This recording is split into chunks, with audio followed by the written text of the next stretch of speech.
Welcome today to the Healing Our Sight podcast. I'm your host, Denise Allen.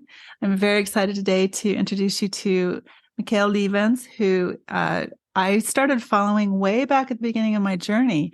He was one of the few people that was writing a blog about his vision therapy journey. And I really wanted to figure this whole thing out. And he had a lot of helpful information on his website. And so since then, I haven't been seeing as much from you. So that's why we wanted to bring you on. Go ahead and tell people a little bit about you. So my name is Michael Lievens. I'm a Belgian, a Dutch-speaking Belgian. So Belgium has two languages, and the northern part speaks Dutch, and I'm Flemish, which is Dutch-speaking Belgian, basically. And I developed strabismus at the age of 3 because it's accommodative strabismus. So that means that I was farsighted and it wasn't detected in time by an eye doctor. And I developed symptoms like, I don't know, in case of toddlers, what exactly the symptoms are. I guess I didn't react normally in class and my mom thought there's something wrong. I wasn't developing or learning the same way as other kids did. So she took me to various specialists like eye doctors. She had tests, like a battery of tests done on me to check if I was normal cognitively, and that turned out fine. She also took me to a neurologist, but ultimately, so the most eye doctors said he sees fine, he has 20/20, the classical story, but it was only the third eye doctor who detected the farsightedness. I guess he used maybe eye drops, like the atropine drops, and then ultimately I finally got glasses for farsightedness. But by that time, I already developed the strabismus. So the glasses onto themselves didn't correct the eye alignment anymore. And that led to an orthoptist patching one of my eyes, which corrected the acuity in the left eye or the lazy eye or the amblyopic eye. And that made me ultimately an alternator. But it didn't really help with the eye teaming, which is a big problem, as you know. Right. That's why you need vision therapy as opposed to just patching. Patching can be like part of the vision therapy, maybe in a limited capacity, but it shouldn't be the only treatment. You should have more broad treatment to repair the eye teaming and the eye alignment, and then get better perception. Start using both eyes together and develop stereo vision. But so all of that didn't happen. And then I developed problems with learning and reading and so on. Yeah. And I wanted to note, even though my strabismus occurred around the same time, your situation was very different than mine because you were farsighted and I was nearsighted. Yeah, it seems, well, I'm well aware that not everyone who has strabismus has the same experience as me. Like not everyone has reading or learning difficulties, but it seems to be the case that people who are farsighted in combination with strabismus, that often they have more, well, correct me if I'm wrong, someone out there, if there's an optometrist listening, but it seems to me that these people maybe have more reading or learning difficulties because nearsighted people have kind of like built-in reading glasses, right? Your eyes are made to read or to look at short distances, whereas farsighted people are comfortable looking in the distance or not doing near work or like work at a short distance. Yeah, it makes the near work very difficult. Where and they put me in bifocals actually as a 3-year-old. So that kind of adjusted for the additional pressure that I was feeling with the near work. Yeah, during my research, I even found that there are like actual academic papers kind of putting out the hypothesis that perhaps far-sighted children are not as intelligent as nearsighted people. So they first kind of doubt your intelligence before they actually come to the logical conclusion that it's just easier for nearsighted people to learn at near distances or short distances instead of like jumping the gun and thinking about the intelligence, right? So well, they test intelligence just with nearsighted work, Yeah, exactly. That's not the way it should be tested. Yeah, I think later on they actually got it that maybe farsightedness makes it harder to do near work, so that's why they might be academically less developed, these kids, or even intellectually less developed or slower to develop. So yeah, but so in my case, learning how to read was very difficult. So I couldn't switch comfortably visually between my desk and the blackboard, for example. That's why I kind of first of all, it was very hard to focus, and I was kind of confused spatially, I guess. It's hard to remember. Right. And so they noticed I couldn't learn how to read normally in the class. So my mom actually took me under her wing and gave me like nightly lessons. And then she noticed during these nightly lessons or evening lessons that intellectually I can learn how to read fine, like if you pay attention to me, or like keep my attention and see if I'm actually visually focusing on what you're trying to teach me. But so that fixed like the knowledge part of the problem. So my mom uploaded, let's say, the knowledge into my brain in a different visual way, but like my vision was still dysfunctional. And so the learning in the classroom would never be easy, or never be as easy for someone who had normal vision. And even my reading, even though I learned how to read, my reading speed was like exceptionally slow, maybe like 20% of a normal person. I once tested it even as a teenager. You have these kind of books where you can test your reading speed, and then they kind of compare it to the normal speed.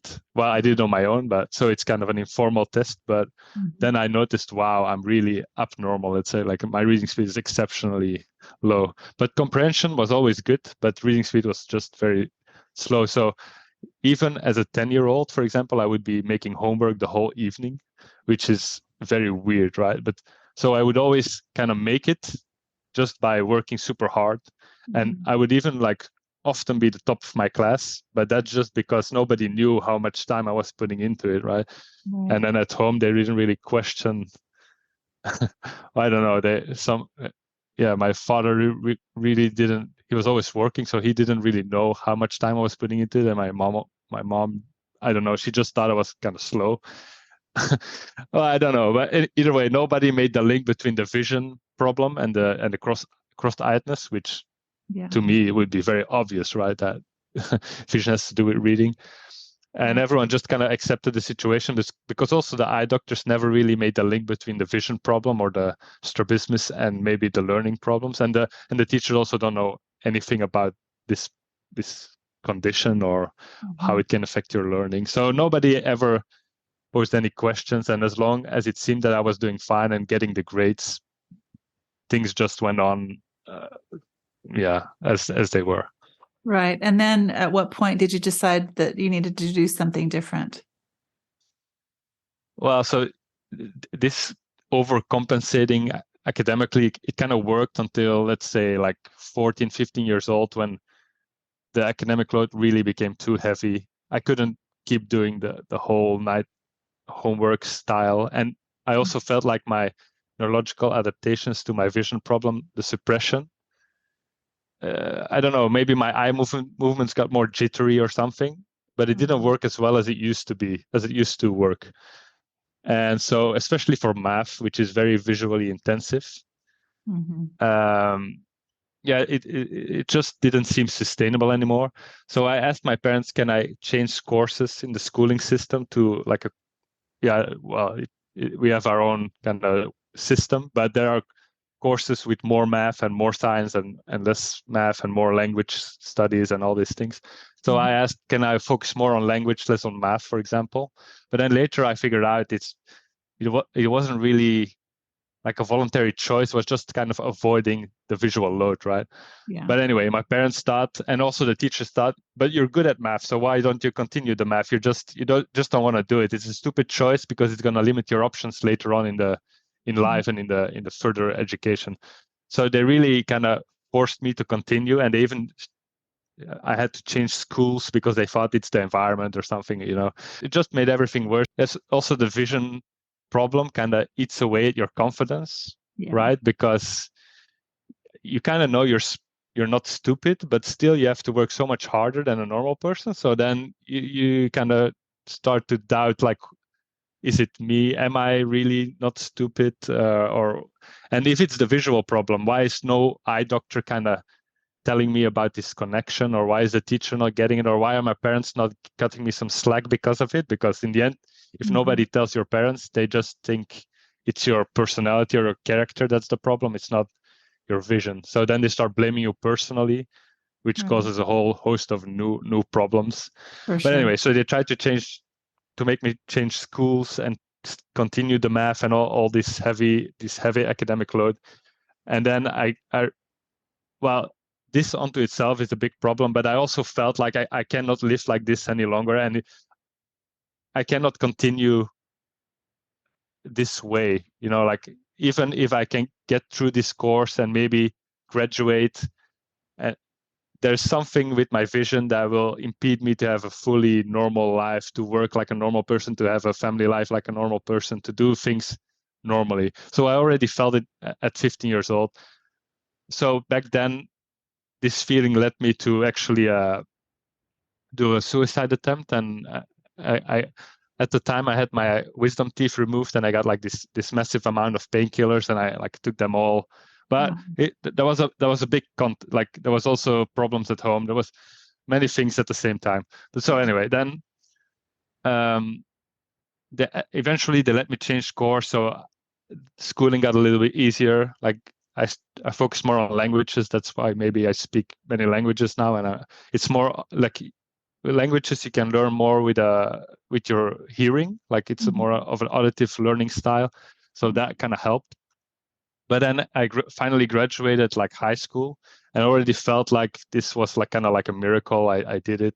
But then then there's the new problem, right? Like either you have to start working or start higher education. And I loved studying, actually, even though the reading was so hard. I loved to intellectually grasp new concepts, and yeah, it's very counterintuitive. Even though I had such a hard time reading, I still loved reading. So that's why I got through all this studying with all the pain and with all the vision problems. Right. And at university, I chose actually, if I had like normal vision, I think I would have gone for a technical course, maybe like engineering or computer science. But I felt like obviously it's not going to work, right? I already couldn't do the math in high school, like the full load. If I go like full humanities, I didn't feel like that. Anyway, it wasn't for me fully. So I went like a kind of intermediate, like between math and humanities, which ended up being economics. And everyone kind of likes this course because they think you will have a good future. Like nowadays, I'm not sure if it's still the case, but back then they just still thought it was like, you're going to be fine. And so then I started doing that. And obviously the academic load was huge. And I just basically, to survive at university or to succeed, I was just basically reading, eating, sleeping, reading, eating, sleeping. And I went to class like the minimal amount, because I would just be visually confused in class, and at home I would still have to read the book anyway. Oh, wow. Yeah, so what's the point? Like I can just spend all my time trying to absorb the book, which is ultimately what you need to know. So the lectures weren't helpful for you then? No, you think maybe because it's more of an auditive way of learning, it would maybe help, but in the end, yeah, it's kind of hard to understand. But back then, I was still very much a visual learner, even though my vision was impaired or limited.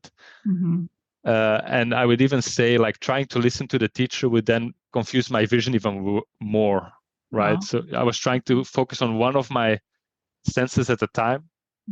And either you try to focus on your hearing, but then in math class, which with economics in the beginning, there's still lots of math. So then you're not really, you cannot just do it by listening. Or you focus on your vision, but then you're missing what the teacher is saying. So you might as well try to read the book at home. So, but that kind of worked. But yeah, I had no social life. I was just overextended basically. And this overexhaustion really broke down the little visual adaptations I still had. Like my suppression of one eye, because I was an alternator, so I would either look with the right eye and suppress my left eye, or either look with the left eye and suppress my right eye. But for reading, mostly the dominant right eye. And so that, like, really that suppression was breaking down. So I started having double vision. My eye movements I got so tired that they became jittery, which then makes suppression even more difficult. Yeah, so after one semester, I got double vision. I freaked out. I went to my eye doctor that I always went to. He said, there's nothing really we can do about it, except maybe we can try surgery. And I just wanted to continue my studies. I didn't want to give up. Also, I felt if I failed, my parents wouldn't allow me to keep on studying or give me a retry. So there was a lot of pressure on me. Yeah. And so I just said, okay, if that's the only option, it has a good reputation. The practice looks very nice. They have a lot of money, so you think like I'm in good hands, right? Sure. But the eye muscle surgery turned out to be very counterproductive and very damaging to my personal situation in the end. And I went from being an isotrope, so cross-eyed, to being wall-eyed after the surgery. And not only wall-eyed, but also instead of having like a fixed strabismus angle, I became non-committant, which means that depending on the viewing direction, my angle would change from ISO maybe to EXO, which makes controlling my vision and controlling the suppression and trying to have a consistent view of the world very difficult. So I wasn't even thinking about like stereo vision or whatever. I just wanted to have a single view, trying to read more comfortably. Also, after this surgery, I couldn't even read anymore without patching one eye because I had like horrible double vision, uncontrollable double vision. And the patching gave me like the worst migraines on top of the double vision. Because of the tension that all these visual problems and the headaches generate, I also got like jaw cramps, which is very painful after a while, and even ear pain. So to solve, air quotation, solve these symptoms, I started taking a lot of paracetamol, like every day, or like 1 gram. I used these blue ice packs that you usually use to numb the pain if you hurt your knee or whatever. I started using them on my head to numb my head, basically. And when I would have to go for an exam, I would, before I went to the exam hall, just down 1 glass of wine, which made me numb enough to still focus, but numb enough to forget about the pain for a while, but still not that numb or tipsy that I couldn't I couldn't do the exam anymore. So yeah, obviously this is not a healthy situation, and in the long term, you already know you're not going to be able to work in a normal environment like this, because I was just locking myself up at home to study in a weird situation with lots of pain, with lots of side tools, let's say, like this ice pack. Right. But let's imagine that you have to wake up in the morning, go to an office, you already get there dizzy, double vision, you have to read, but you cannot use your iPad and your ice pack, and you're kind of breaking down anyway by noon. And then you would have to talk to colleagues and or clients or whatever. It's like there's no way that it's ever gonna work. So after this surgery, I went to see all the other strabologists in the region. And you would think we're a developed country. It's not somewhere out in the world that you like a developing country where there's nothing. It's pretty much like the US, but a little bit different, right? So you would expect you would get top-notch medical care. So I went to see all these surgeons, and basically they saw what happened in that previous surgery, and I think they just didn't want to touch it anymore, and they just thought, yeah, we cannot help you anymore. This is what it's gonna be. You have to live with this, because maybe they were scared of being sued, maybe, and they didn't want to touch the mess of another doctor, basically. That's what I thought. But there was still one surgeon in Antwerp, and even though I'm not a big fan of surgery, obviously, but I must admit that he actually got the guts to take on the case, and he did improve with the next surgery some of the symptoms, and he gave me back some control over my eye movement. So that was great. But then basically I went back to the situation before the surgery. So I went through this whole medical mill So you had And three surgeries though, right? yeah, actually, So yeah. So I already had one in high school. okay. After the suicide attempt, I got already one surgery. Then I got Mhm. one at 18 years old, which was the horrible one in university. And Yeah. then I got at 19, I got the last one, the third one, which gave me back some control. Mhm. So I was back to square one. I had a little bit more eye muscle control or eye movement control back from before that horrible second surgery in the first year of university. But my reading was still horrible. I still had the symptoms, the headaches, the jaw pain, the ear pain even.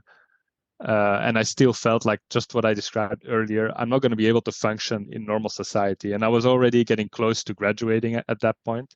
So Mhm. even with all these problems, I still always passed my grades. But my grades were going down, but I still always had a passing grade. So Yeah. also, I was living in a dorm room. So I wasn't really, my parents wouldn't see all the pain and all the problems I was going through. So also there Mhm. was like a problem waiting to happen later. Like they saw the grades, but they didn't see me and what I was doing to get them.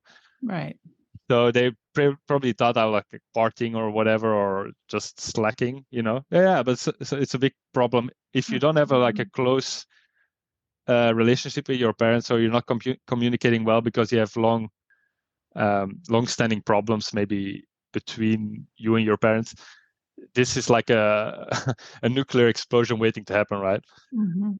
Because I'm like crashing and they don't really know what's happening, and they just think you're like, I'm not doing my best, which is obviously not the case. Right.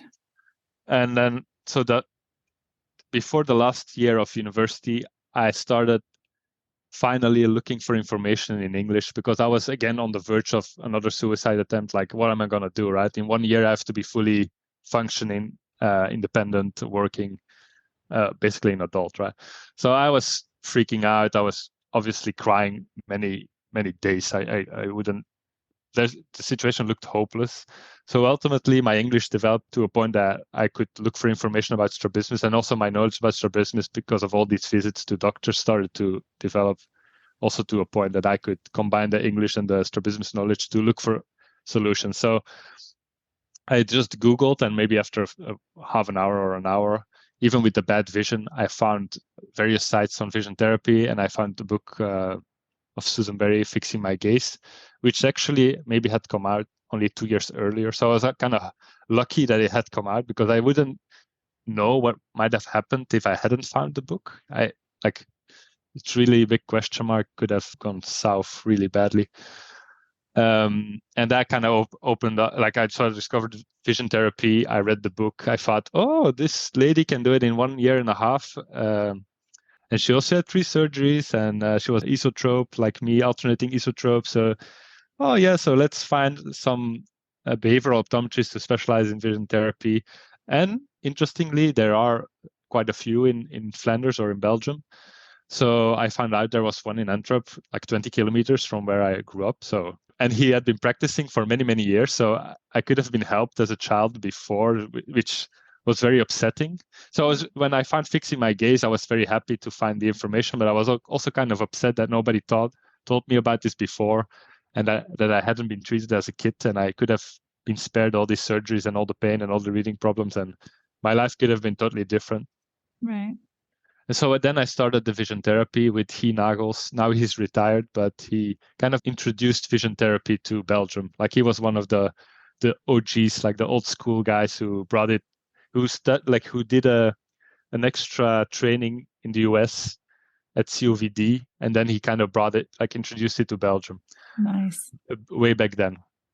But when he first examined me, he basically said, your case is so chronic, long-standing, recent surgeries. I don't see much improvement in your future, even if we try. So I don't recommend starting vision therapy. But I described the situation earlier, and I just said we have to try something. I cannot just go home now and wait to die, basically. So I said, I'm gonna come. I'm gonna pay. You're gonna give me the training.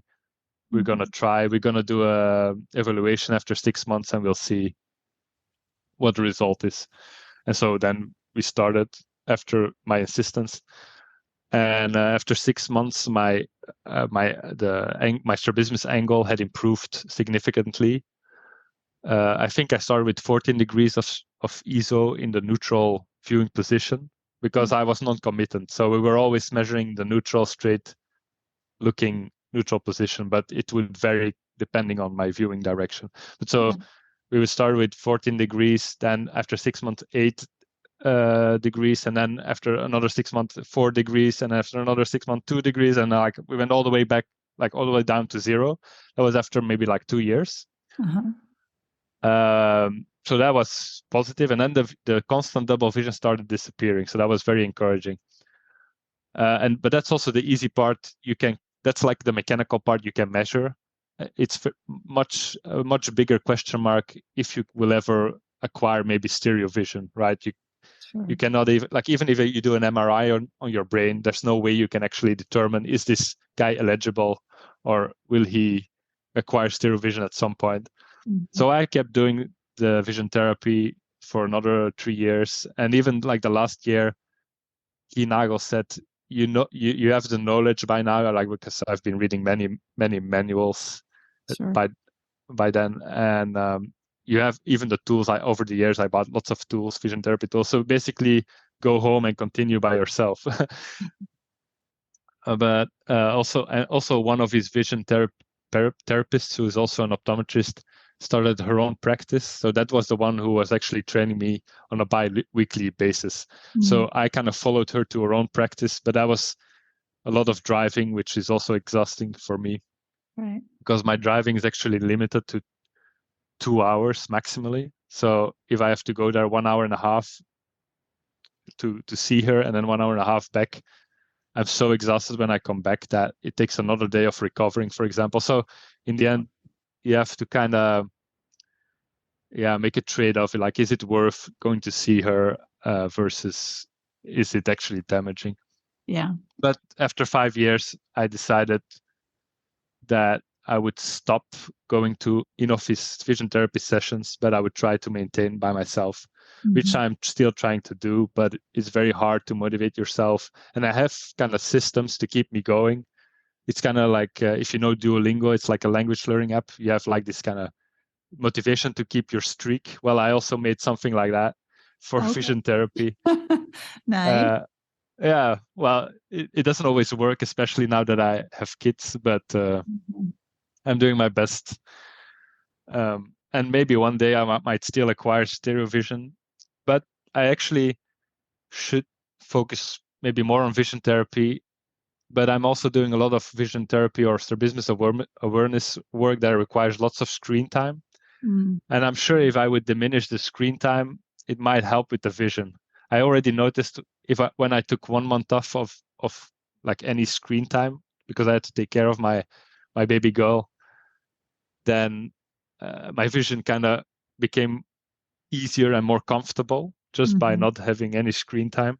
Yeah. But also it's a trade-off because I love doing the awareness work and the vision therapy information work.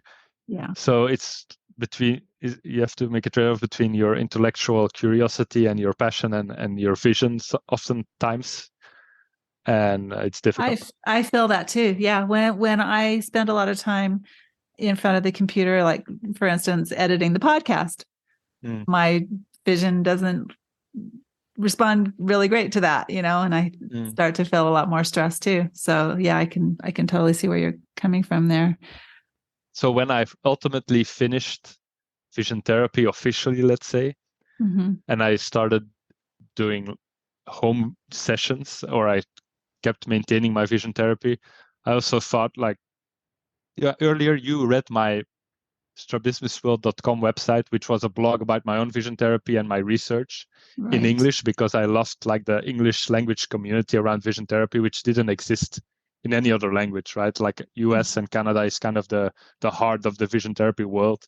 And I was lucky to learn English in time to kind of access all this information. Yeah. But I also felt kind of cut off being in Europe not being able to participate in maybe many of the COVD or many of the action that's happening there. So I thought, how can I locally maybe create my own vision therapy world, like integrate myself in society by helping other strabismics find out about vision therapy and give them basically the information that I was lacking as a child that could have helped my mom to take care of me when I was a kid, or can still help adults like me who are stuck, but maybe didn't get the chance to learn English as much as me, or just had a different trajectory in life that led them not to find out about vision therapy. So I made this Dutch language website initially, and I made like a non-profit called Scheelzien.org. And Scheelzien just means strabismus. It's the Dutch word for strabismus. Strabismus is also like the medical term, but Scheelzien is the thing that people would Google. So I wanted to have like the name that would pop up immediately on Google, that parents could contact me and find me. It would be like if we typed in lazy eye in exactly. the States, right? Yeah. Yeah, le oog or lazy eye is also a search term that's often used. So I try to kind of optimize my website for those two things, that it pops up, and the YouTube channel as well. Right.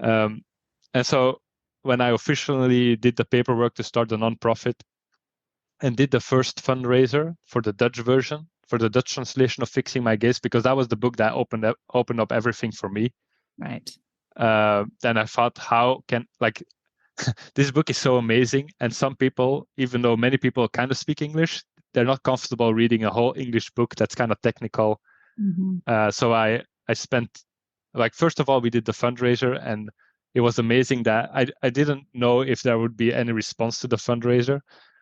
And we were going for, I think back then, $4,000 or something, or 4,000 euros. And I was very happy that so half of the money basically came from North America, and then half of the money from Belgium, and then half of the money from the Netherlands, because also there they speak Dutch, right? So they speak Dutch in the Netherlands and in Flanders, which is a part of Belgium. So that was very heartwarming. And so Leonard Press contributed, his son contributed, Susan Berry herself contributed, many strabismic patients that I met through the Facebook community over the years contributed. And I was thinking, like, they don't have any interest in this Dutch book, right? I should try to involve Dutch speakers, because they're ultimately they will benefit from this project. But I was so happy that also the American community and the Canadian community came through just to spread awareness about this. So I was so happy, because I was just like a lonely guy starting a nonprofit with nothing, just me alone. I didn't yet have any members or whatever. So then we succeeded with the fundraiser, and I spent 2 years myself. So I have this reading problem, so it's very hard for me to translate the whole book. But over the years, I learned how to use reading aloud software and kind of like accessibility features on my phone and my computer to help me translate the book.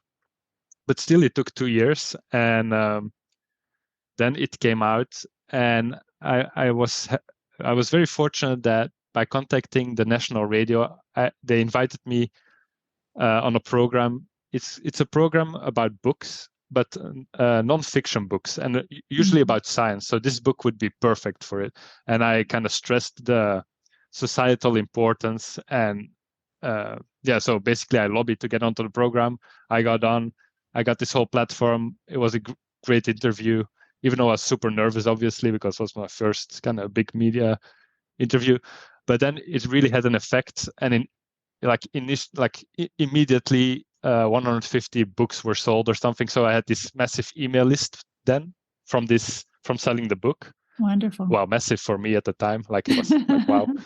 And then using this email list, I also started doing, for example, annual meetups with strabismus patients from Belgium and the Netherlands. And we always organize them where I live in Brussels. But even people from the north of the Netherlands, which is like 4 hours driving, which is not that, might not seem much for an American. In Europe, it's like the other side of the world, basically. So I was very charmed that they would come all the way and stay in a hotel and attend my kind of amateuristic meeting, let's say.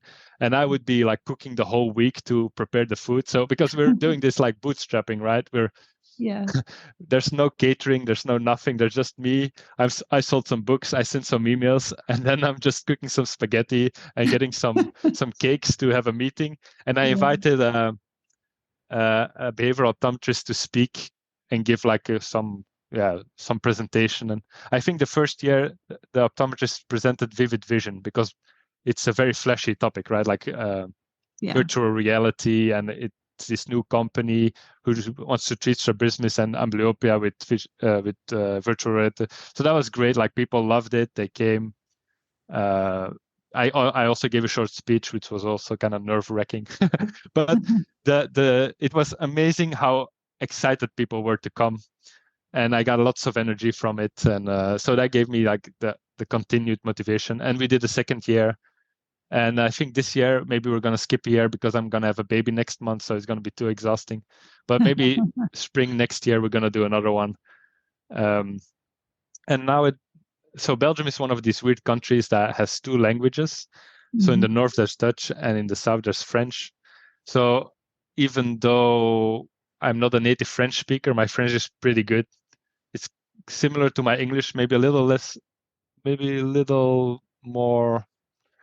Well, my English is pretty fluent because I speak it every day with my wife, but the French is also at this point pretty fluent. But I'm not a native speaker, so I can't. So now we have the plan of making a French version of Fixing My Gaze, but I cannot do all the translation work myself. That's why I need to hire some kind of help, maybe not to translate the whole book, but at least for the proofreading, and make sure it's like a quality product.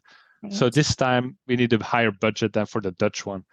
But all the proceeds of the Dutch version are going into the French version. Oh, wow. Which is 8K, so 8,000 euros are going straight back into the new book. But then still it's not enough according to my calculations. So we're trying to, with a new fundraiser, try to get 6K this month. And we'll see how far we can get. Even if we don't make the ultimate goal, we want to try to get as close as possible. Yeah, the more help I can get, the better the product will be, I guess. So. Right.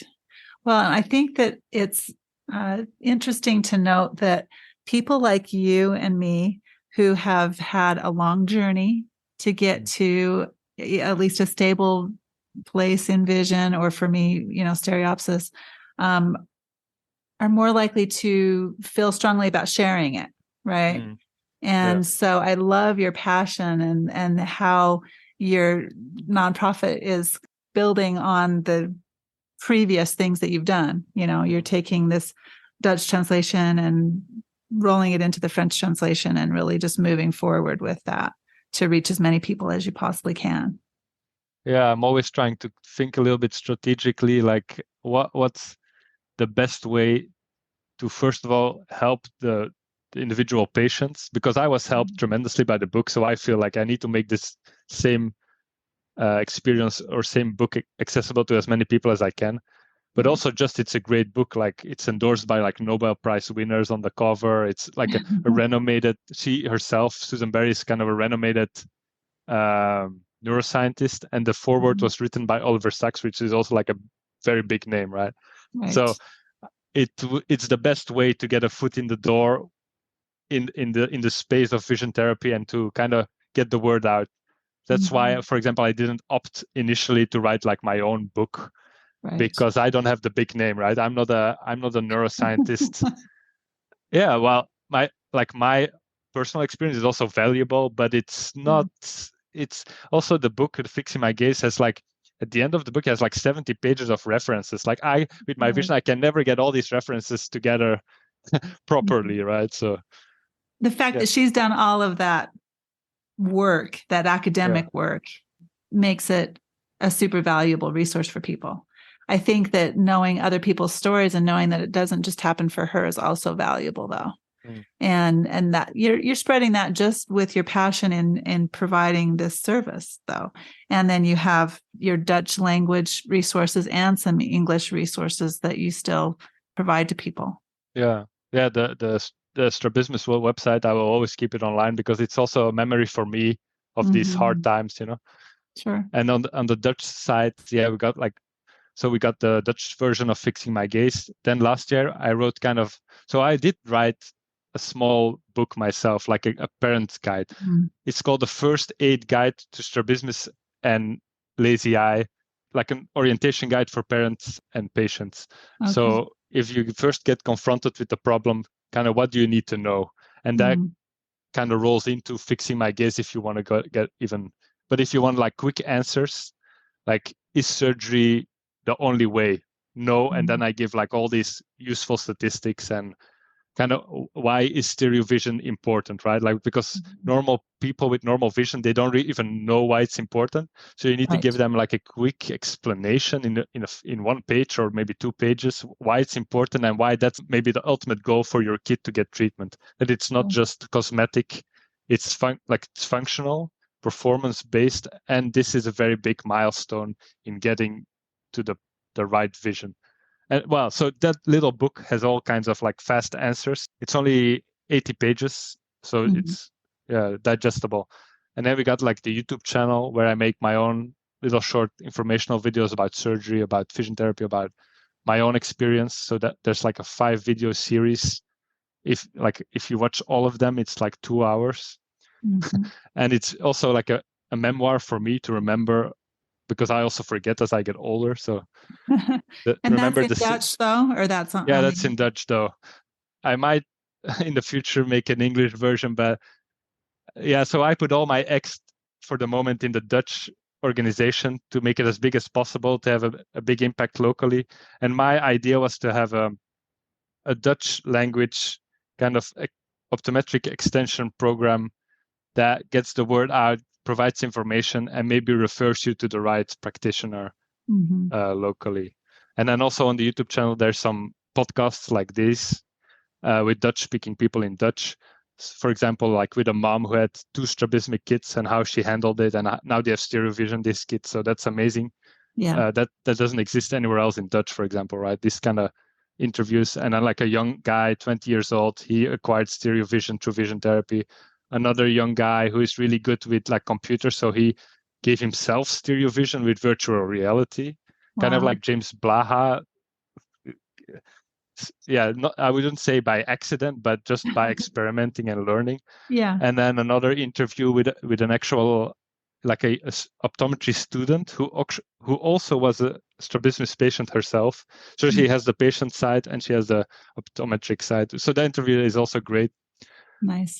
Yeah, so all kinds of things. But it's so I'm doing it all myself. That's kind of the problem. So I'm maintaining the website. I'm doing the YouTube channel. I'm doing the books.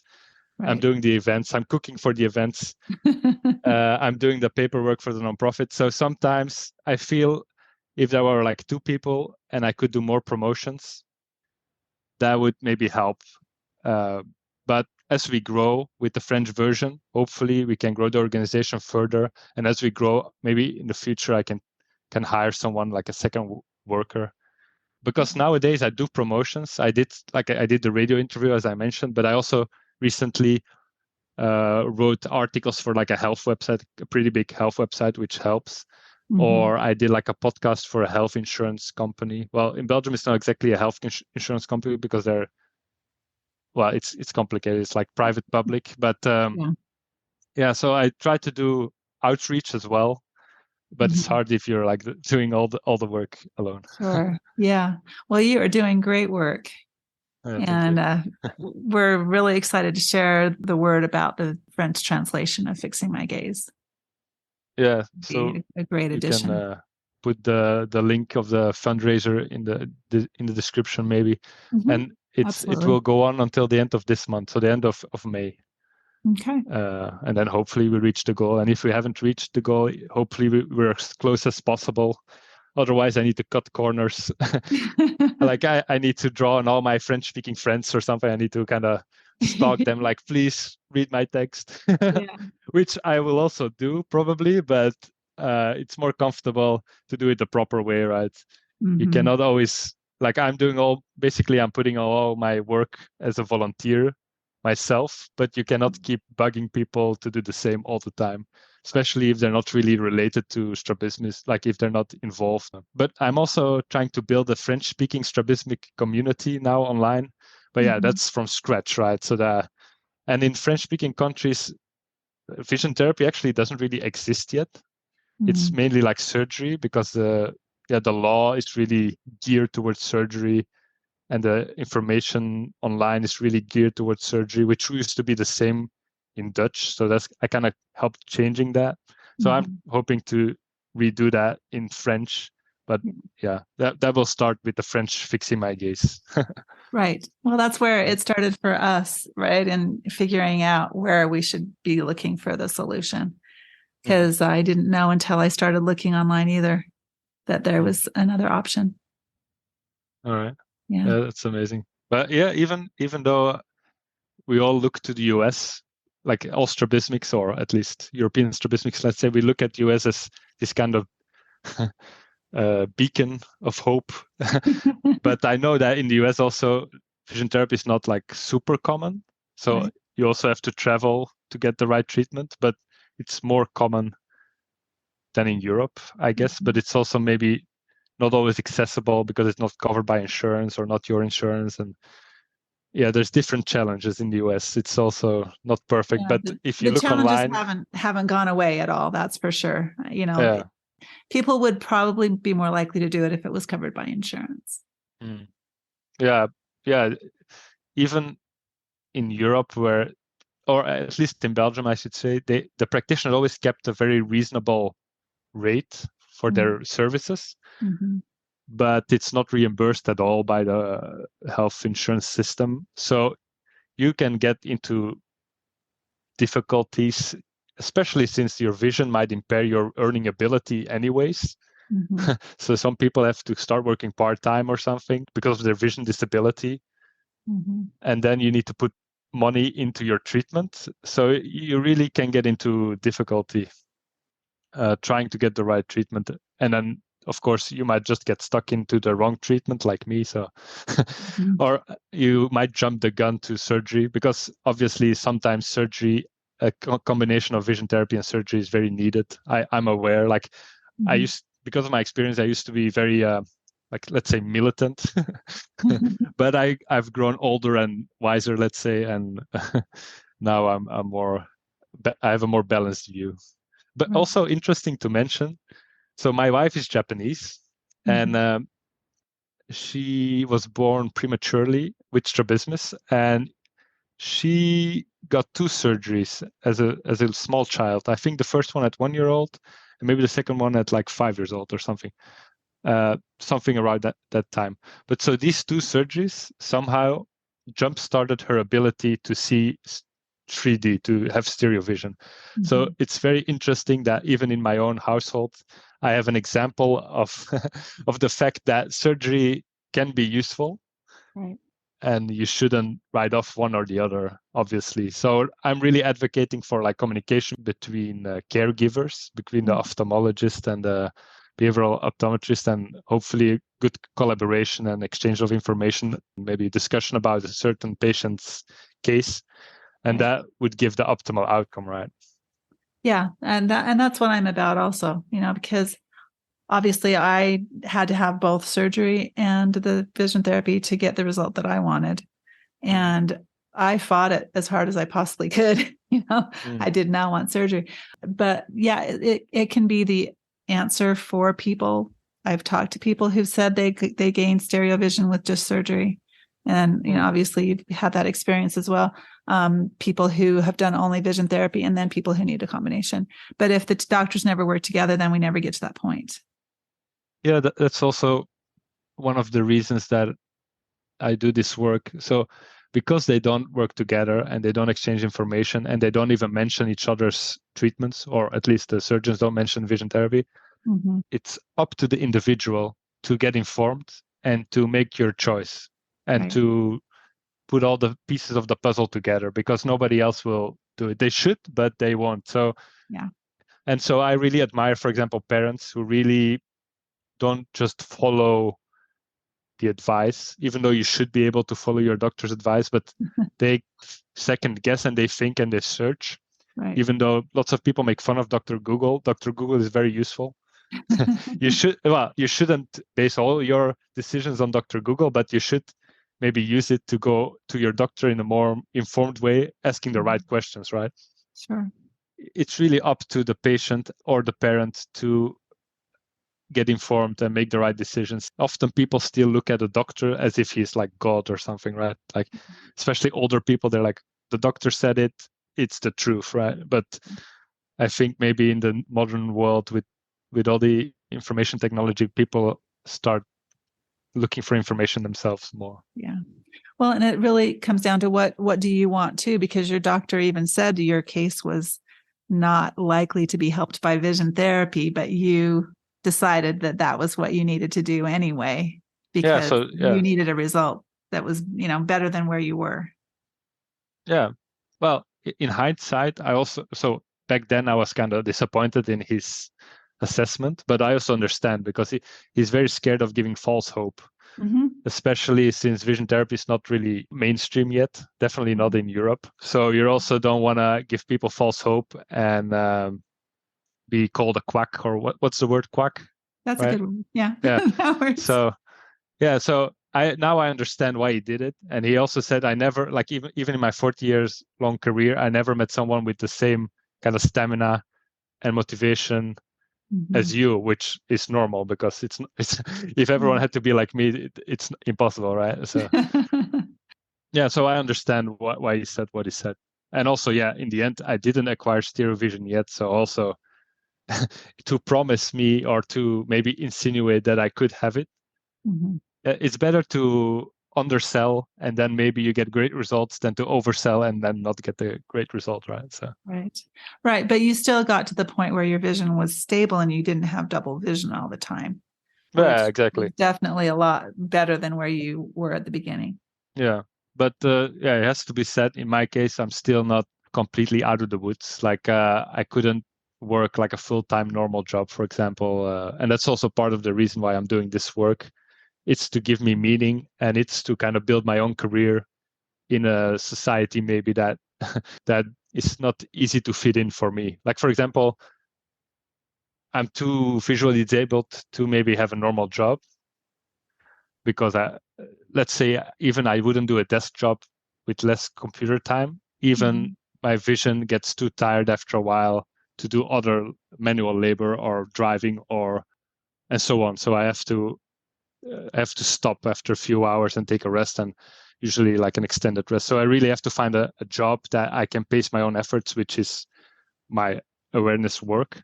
Right.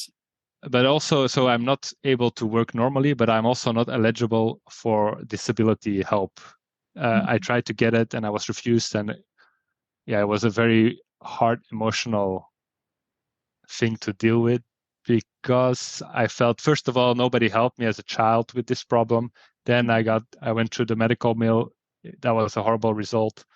And then nobody's taking responsibility for the mistakes that were made. So I'm taking responsibility for my own case, but also trying to prevent other cases. So I'm able to do this work. It's growing. Maybe one day it will be the nonprofit. It's not meant to make a profit, but maybe I can be an employee in my own nonprofit, for example. Right.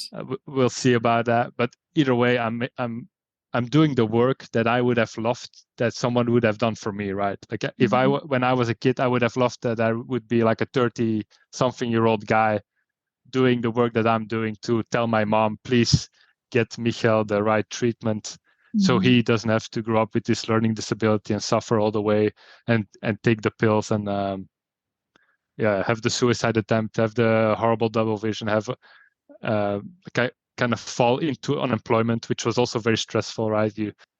Anyway, it was very difficult to not be able to work, but you want to work, but you cannot work, and you have the right degree, but the degree doesn't work because you have the vision problem, and all the study mates that you studied with have a good degree, so they're like moving on to their great career, and they're doing their normal life. They're having the career, they have the family, they have they buy the house, they have the American dream, let's say, or the Belgian dream. But you cannot participate, and you feel like you're all left alone. And so that's, in that mindset, that's when I started the English website. That's when I started Strabismus World, to kind of connect to other people who might be stuck like me. Sure. Yeah. Well, and that was when you started the vision therapy, was when you started Yeah, the exactly. Strabismus world. Yeah. But yeah, so Which 10 years later, we're coincided. still doing Yeah, it. exactly. So what would you like people to know about navigating their own vision improvement journey? And yeah, in my case, when things were worst, my vision was very unstable. And so if your vision is unstable, it's hard to make predictions or kind of plan for the future. Mhm. So at least try to get to a stage that your vision is stable enough that you feel kind of secure to plan for the future. To just give like an example, like I already thought having children was not an option for me because of the visual disability. But then instead of getting bitter, I kind of stayed open to the possibility maybe there would be a woman who would accept me as I am. And Uh-huh. then working, like being very open about my problem and like being very transparent, maybe it could be possible to work together and still live together and do this, right? But if you Mhm. already think in advance, like I'm not a fully able person, nobody will want me or whatever, or we cannot do it, yeah, you're gonna shut down opportunities before they even happen. Yeah. If people want to support your nonprofit and your translation into French, we'll put that link in the show notes. Well, thank you so much. Thank you. And I'm glad we could have this conversation today and hope everybody will donate. Thank you for listening to the Healing Our Sight podcast. I'd love to hear from you. If you like this episode, please share it. And please join our Facebook community at Healing Our Sight to leave suggestions or comments. Have a great day.